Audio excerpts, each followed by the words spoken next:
Is it different playing here in the home building? Yeah, it's always nice to come back and play in front of home fans, and first game at home for myself, so looking forward to it. And then families in town as well, also a pretty big deal.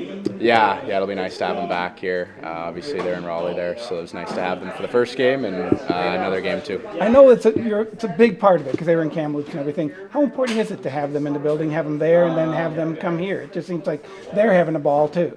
Yeah, it's huge. It's always nice to have support and to see them, smiling along the glass there in warm-ups. Makes you feel at home, kind of, and yeah, it's my first year away from home, so it's been a change, but it's nice to see the family every once in a while. And then what did you learn in the first game? I think we asked you after the first one. There's a lot of speed, obviously. Yeah, I think the speed and just the decision-making, there's not much time and space out there, and chances are limited, so when you do get a chance, you want to bear down on those. The lead up to your first game, obviously there's a lot of emotion. What are the 12 hours after a game like? Is it a sigh of relief, or are you still amped up? But how do you come down from your first NHL game?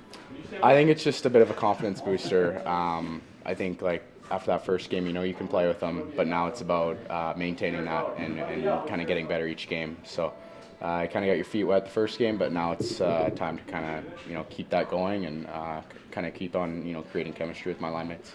How much do you watch video, and did you watch a lot of video on that one?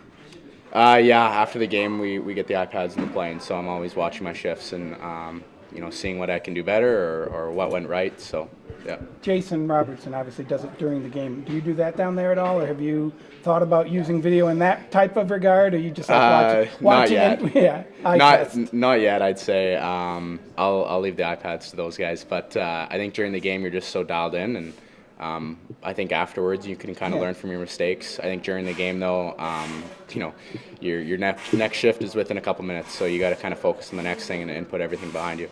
And then looking back to 5, 6 years old, what's your best birthday present? Oh. Or is this it? Yeah, this is probably the top of it. But I mean, materialistic, I'd probably say a hockey stick. I loved sticks when I was a kid. So. Did you get the big ones? You're probably young enough that they were $300 sticks by the time you were 5 years old or whatever. Yeah. Growing up, they only got more and more expensive. So. It was a big deal to get a stick of that caliber at that time. Yeah, I was really fortunate. My parents were good to me when I was young. So. Is there a best piece of advice that's kind of stuck with you yet, or that you felt like hit home?